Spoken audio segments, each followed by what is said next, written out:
The years directly following the Civil War, a period known as Reconstruction, were meant to heal our fractured nation and help Black Americans establish new lives after slavery was abolished. While some of our nation's most important laws were enshrined during this time, concessions were also made that led to a rollback of liberties and an outbreak of violence, leaving long-lasting scars on our nation.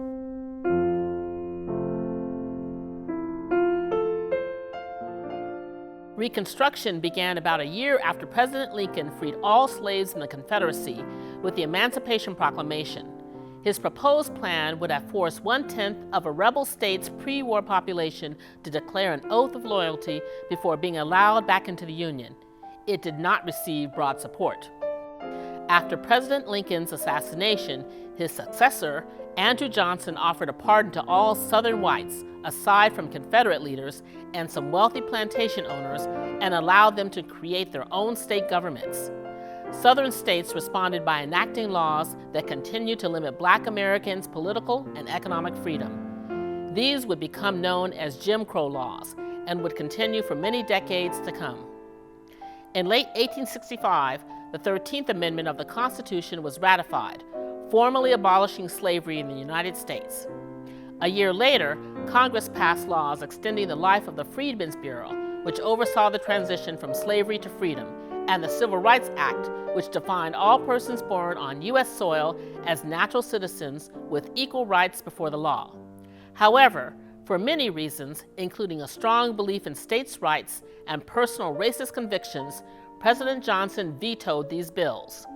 Congress overruled Johnson's veto on the Civil Rights Act, and later that year enshrined the ideas of birthright citizenship and equal protection under the law into the Constitution with the 14th Amendment.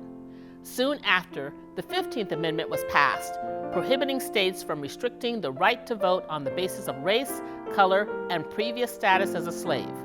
While all of these amendments sound great in theory, in practice, through our nation's restrictive voting laws for women and individual states' use of Jim Crow laws, Black Americans would continue to face systemic discrimination and voter suppression decades after these amendments were ratified. And it would be almost a century for them to be able to fully participate in civic life. By 1870, African Americans made up the vast majority of the dominant Southern Republican Party and were serving at all levels and positions of government, from local sheriffs to federal and state congressmen.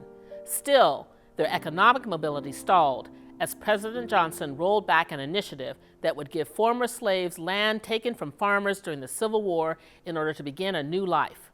In addition, fueled by racist ideologies, the Black community's newly gained political power was met with bitterness from many of Reconstruction's opponents, especially white Southerners.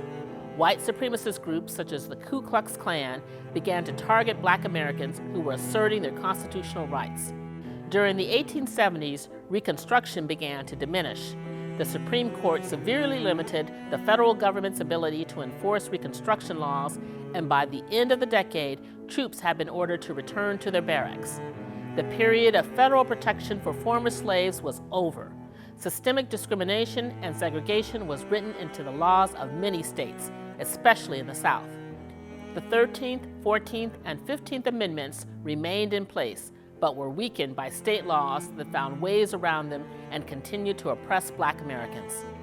Senator Charles Sumner called them sleeping giants that went into hibernation, waiting for new generations to pick up the fight. Slavery remains one of the original sins of our nation, and one that Reconstruction was meant to begin to make right. Because our country was unable to properly fulfill its promise to protect the rights of those who were formerly enslaved, many of the divisions that led to the Civil War only deepened after the fighting stopped. While the civil rights movements of the 60s eventually did lead to major civic wins for Black Americans, our nation continues to struggle with its history of violence and oppression towards its most marginalized groups.